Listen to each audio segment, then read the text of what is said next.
Someone left a comment on one of my videos recently about me not being nutritarian anymore, and it's wrong in a really interesting way. I had published a video saying that my daughters and I had some fun making some summer sugar cookies, and the commenter said, "You seem to like to bash being a nutritarian. So what are you now?" As a nutritarian myself, I'd have zero interest in those sugar cookies. And I want to chat about that for this episode because it's actually a really common argument that I hear. And as I said, it's wrong in a very interesting way. Having zero interest in a food under your current conditions doesn't tell us how you would respond under completely different conditions. And it could be that under other conditions, your method might fall apart. Not because you're weak, but because it's not designed to survive all the different life circumstances that there are. And I take an implication from that comment that is, I have zero interest in those cookies, so whatever problem you're describing must be a problem with you or the approach you have, not nutritarian. And frankly, I've heard this defense of Eat to Live so many times since I started voicing my current beliefs.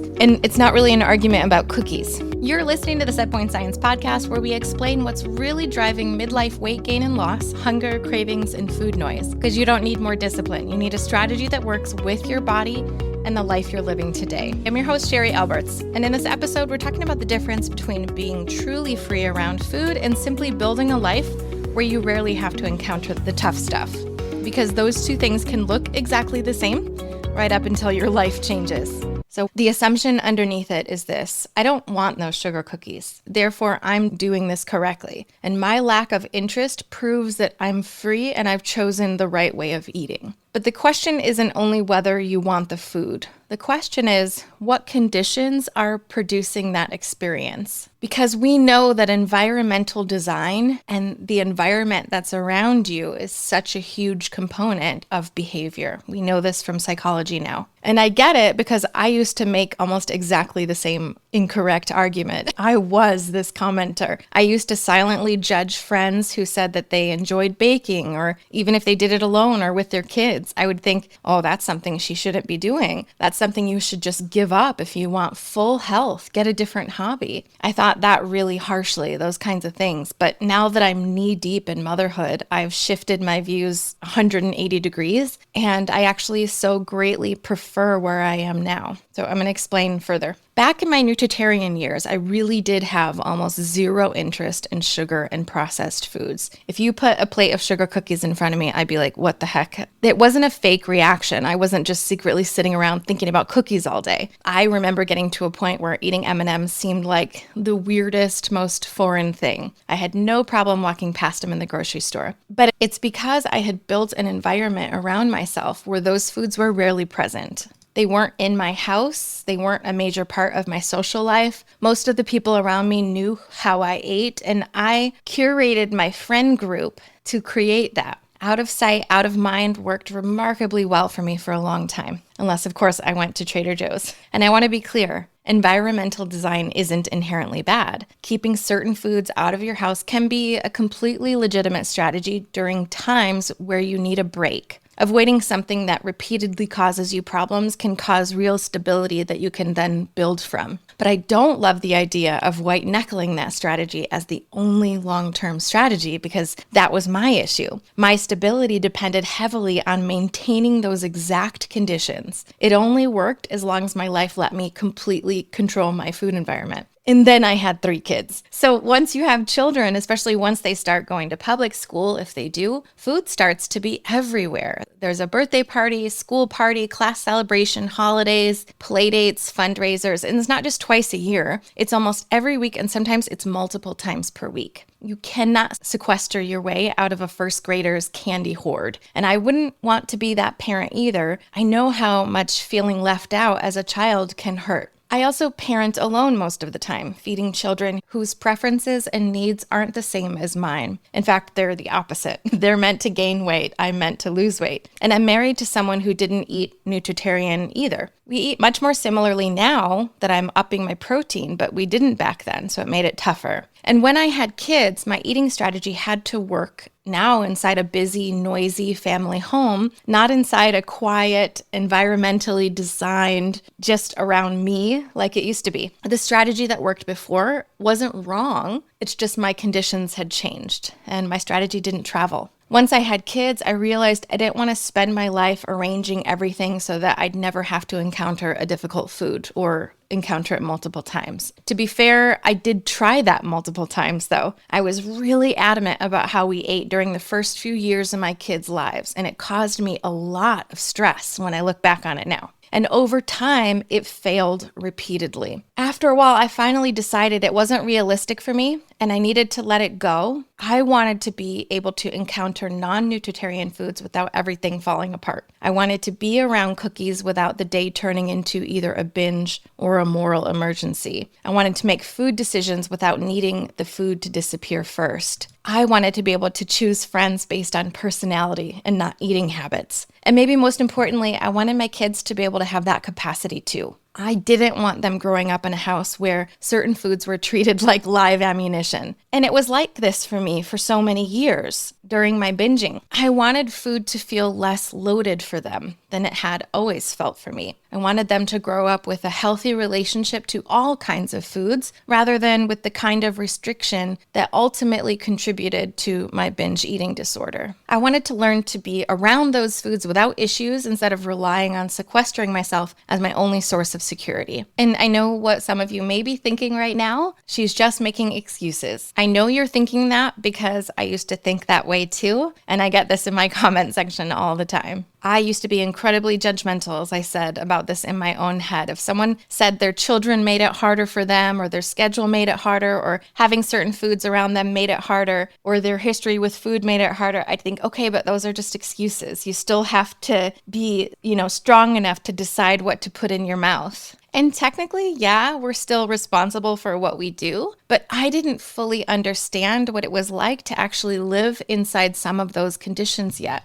So for those of you in the past that I have talked to in this way, I don't think I ever really said it's just excuses, but I might have implied that. I apologize. Now I get it. How many 100% nutritarian families do you see out there? It's very easy to dismiss something as an excuse when your life isn't currently asking your brain to manage that. And I think we've confused understanding the conditions that shape a behavior with letting ourselves off the hook for the behavior. It's not the same thing. An excuse sounds like, oh, this is hard, there's nothing I can do, and then you just quit. But an explanation or a real environmental issue says, this is hard for a reason. And now that I understand the reason, I can start to build a strategy that actually works for my life. This is not weakness. This is useful information. We can absolutely try to just white knuckle our way through things that our brains are having a hard time managing, as I did for years. We can clench harder, make stricter rules, remove more foods, friends, social events, and sometimes that can work for a while. But at what cost? What if the goal is not to become better at white knuckling? What if we're trying to learn actually how to just ride the waves of life instead of believing that success means trying to strip away the force of the ocean? Because you can't always stop the waves. You can't control every birthday party, every nervous system state, every classroom, every difficult afternoon. And if your only strategy is making sure that the wave just never comes, then every unexpected forceful wave is going to feel like an emergency. The diet industry teaches us to sort everything into disciplined or lazy, committed or making excuses, on plan or off plan, and then my favorite, compliant or non-compliant. And then one difficult moment becomes proof that we've failed completely and we're weak.